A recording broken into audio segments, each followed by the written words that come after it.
Welcome back, folks. It is 2025. Areve here, and I wanted to set some goals. I mentioned in my last video that I wanted to go over just some goals for 2025 in Raid, set some reasonable expectations for what I can achieve on my account this year, and I'm here, and we're here, and I want to walk through it with you guys.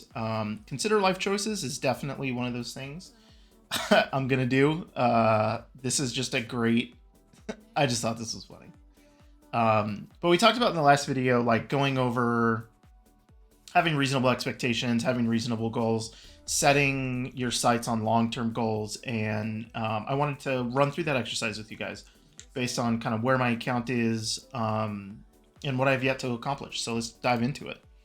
So Faction Wars, I've mentioned a few times, Faction Wars is a big thing for me. I want to complete that this year. My current roster of champions, I think, will and can support finishing Faction Wars completely. I have some pretty good champions for some pretty good and impactful factions, and so this is going to be a big focus for me all year until it's complete. So right now, I'm 735 out of 940 completed. I have 11 factions left to complete, with 4 fully completed, fully starred out, full 63 stars. This is, for me, it's like, this is something I think every like account will go through when you're transitioning from like an early game account to a fully entrenched mid game account. And even moving into late game, like Faction Wars, you have Lydia, you're farming all of that really good gear, materials to craft really good gear, and getting all the benefits of that. So a couple of things that are really impactful to your account when completing this. Pardon me. You're getting increased amount of materials to craft that 6-star perception gear and 6-star, what is it, resilience gear. I think even if that gear is not good, you're still able to sell it for pretty decent amounts of silver. So that's just a great way to start building up your silver reserves, and also just crafting like end game level perception gear, which is still used by a lot of people, including myself. A lot of that stuff is going to start to kind of be replaced by pinpoint and feral gear from Siege, but even going into the late game, I know a lot of players who are still using a lot of perception gear just because those bonuses are so good and you can get so much of it. So I don't really want to bury the lead on this. Lydia is like an S tier champion. She's excellent. She's in a lot of comps. You put a hex set on her and she can double as your decrease down, your weaken, and your hex champ for some faction wars for Hydra. And just overall, just a really good champion. Sort of one of the lesser benefits I think that this can have an impact on is your CVC output. Clearing the last boss in Faction Wars and just consistently doing it every day will get you a lot of CVC points. I think it's like 1,000, so you can, easily clear in the span of 3 resets in a CVC. You're doing 4,000 points, so that's 12,000 points just right there, just from doing your dailies. So it's really not something to overlook. And then, so I didn't put it on here, but the amount of good glyphs you can get from Faction Wars 2 it continues to be something that you will do on every new piece of good gear that you get.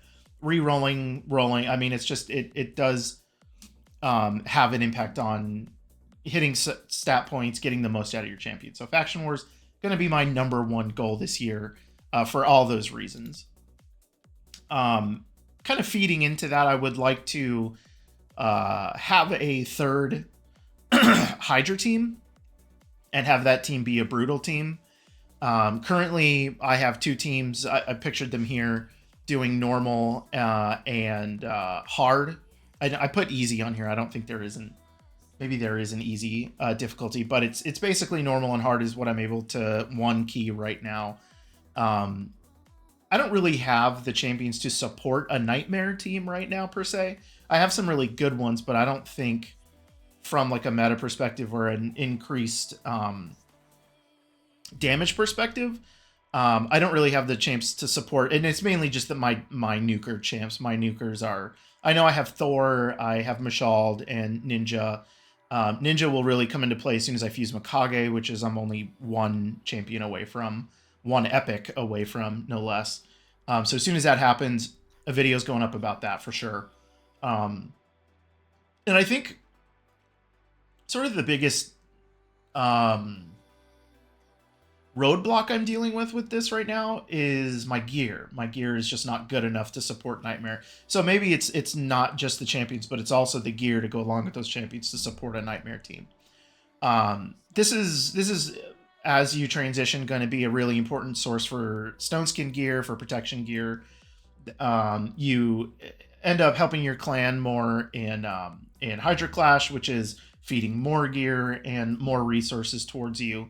And then by getting all this better protection gear, sort of does help out your Chimera teams too, because having champions with 9-piece protection, getting those protected buffs is will help you progress there and increase the output of your team. So I know Hydra for a lot of people might be somewhat not quite as dead as Clan Boss, but still an important thing to do every week, and I still enjoy doing it. My hard team is capable of doing about 100 mil raw damage. With this run that I'm showing you, only did about 65, 66. I was at it for like 2 hours and just could not get good RNG with some lineups with Ugo's block buffs, and just it eventually fell off the rails every time. So I think the other big weakness with this team is that my Wixwell is sort of like a built-in mischief tank with his counterattack buffs, and they just get stolen all the time. He just doesn't have enough resistance. So I think I need to re-gear Wixwell to kind of make him viable and not screw up my Clan Boss team, but also make him a viable mischief tank for hard difficulty. So I have a Molly in the works. She's going to get ranked up eventually as a provoker. And then I just got to figure out kind of like how that's going to fit in and who can be a legitimate mischief tank for that, and sort of set that up. So we're working towards that as we rank up champs and as we pull a little bit more this year. Let's hope we get lucky. Let's hope we get some meta champs and we can start building towards that. So I know it is a goal of mine. I think the gear is going to be a big part of that as well. So as we progress there, updates to come. I'm planning on doing kind of like a early mid Hydra team. It's really, really difficult though, because everyone's got different champs and different setups. And so I'm kind of still working out how I want to present that information. But that is something that is on my mind and hopefully will be soon. So after Hydra, my third real big goal is to start clearing hard Doom Tower. This is a little bit more champion specific when dealing with Scarab Boss, with Bommel, and a couple other bosses. Those are the two that really come to mind where it's like, okay, how are we going to deal with the mechanics of these bosses? These bosses have very specific mechanics you have to deal with. There are easy ways, there are hard ways, and as your champions get better, you get better. As your champions get better gear, and then as you get better champions that are more suited to these bosses, this will be a little bit easier. It's going to be sort of my tertiary focus for building champions, hopefully that they will be good in Doom Tower, then also in Faction Wars as well. Some of the most impactful gear does come from this, specifically lethal gear. I have a real lack of Savage gear, and the Merciless gear that I get is kind of few and far between. Not enough to put together a full set yet from normal Curse City.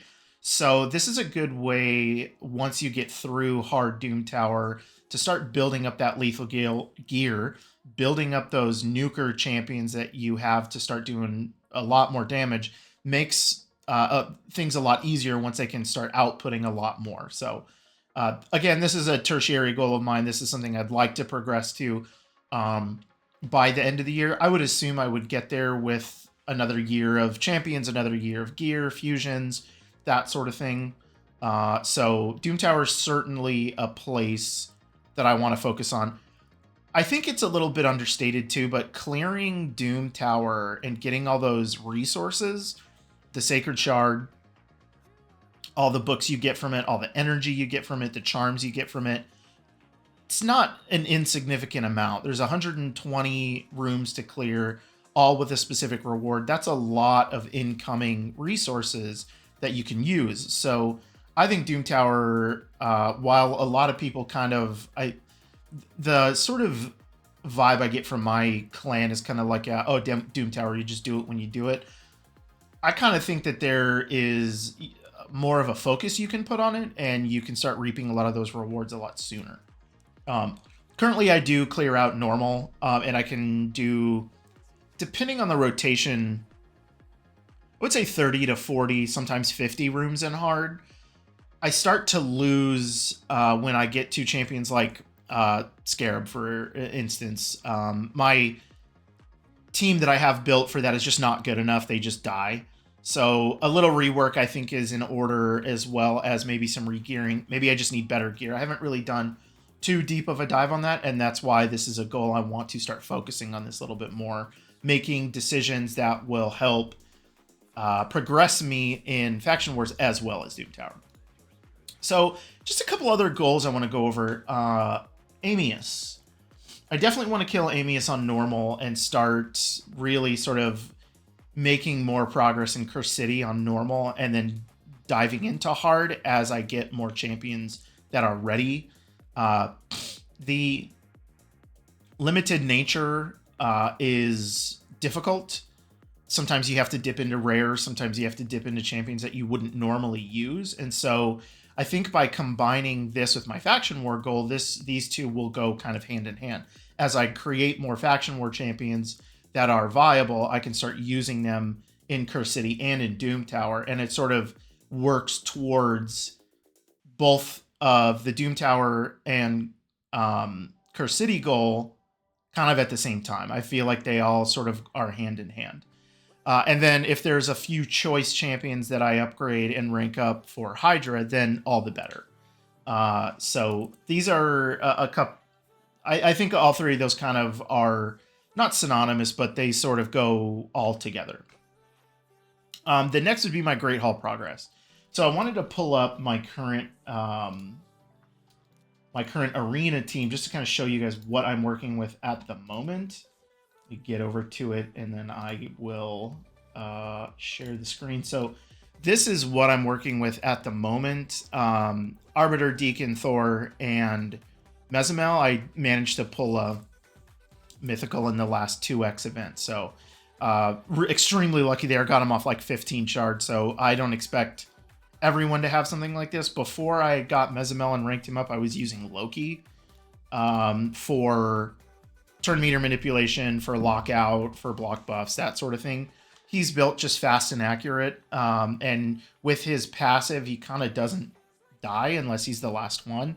So, but with this current setup, with Mezimel, he nukes hard enough, and these two are in my best nuker gear. So Mezimel hits hard enough to take out like a one problematic champion that might be there, like a UDK or somebody. Generally speaking, as long as I win the speed battle, this is definitely a speed team. If I lose the speed battle, it's basically over. I don't really survive if I don't win the speed battle. I do occasionally, but it's more likely than not it's a loss. But really what I'm doing is just going down the list, fighting champion or fighting teams. If I win, I win. If I don't, I don't. I just move on to the next one. And by doing that, I am sort of maintaining gold 5. But the reality is I'm just trying to use all my tokens every day to get as many Great Hall points as I can, medals, I guess is what they're called, as I can, to start ranking up and progressing that Great Hall. I think in the past, I've somewhat slacked on the Great Hall, and it's kind of hurting me now when I'm trying to push up into other more difficult areas of the game. So you can see its accuracy's filled out. Crit damage is what I'm going to fill out, what I'm currently working on. Resistance is going to be next, probably HP after that, and then I'll decide on attack or defense. But just having 20% more defense on basically all champions once you fill all this out is a significant amount. Same with HP, same with attack. These are significant amounts of attack, of defense, of HP, of resistance that I'm missing out on. to be honest. And I know that this resistance would really help me in Hydra. This HP, this attack, this defense, all those things would really help me in Hydra and Chimera, in Arena, and all of those places. So this is really, really a big focus of mine, in using all my tokens and maximizing the amount of medals I can get per day, per week, and progress in this. And then just as a note, don't upgrade any of this until CVC. You get a really significant amount of points for upgrading your Great Hall during CVC. So this is another way that you can kind of backload some points, and then when CVC comes around, you fill out what you can, and then you just go forward. So just wanted to share that real quick. So that's kind of not kind of, it is definitely a focus of mine for this year. And then lastly, just building up my silver reserves. I generally will have between 40 and 50. There was just artifact event that I did, so I'm down to 25. This is really weird because it's like silver. You might think 25 million is a lot, or 50 million is a lot. It's really not. You go through it a lot quicker than you think. And when I'm focusing on building up my faction champions, my faction war champions, and I have gear that I need to rank up, well, this goes by really fast. So it is something that I want to focus on. I don't want to be silver starved all the time. I want to make sure I build up a good base of silver so that I don't have to worry about it going into fusions, going into other things. I'm still sort of working out how I'm going to do that. I think there's essentially a guaranteed 4 million you can get a week with the clan shop. With how much clan gold you're getting back in the clan quests, in Chimera and in Hydra, you do get a pretty significant amount. So I'm focusing on buying the silver. Buying the silver, buying whatever resources I can. If there's a legendary book, I'll usually buy that sort of thing. So, but silver is a big focus of mine. I know that generally speaking, Spider is the best farm for that. I don't know if I'm gonna spend a lot of time spending energy on farming Spider. It's really kind of a balance because I have a lot of champions to build for faction wars.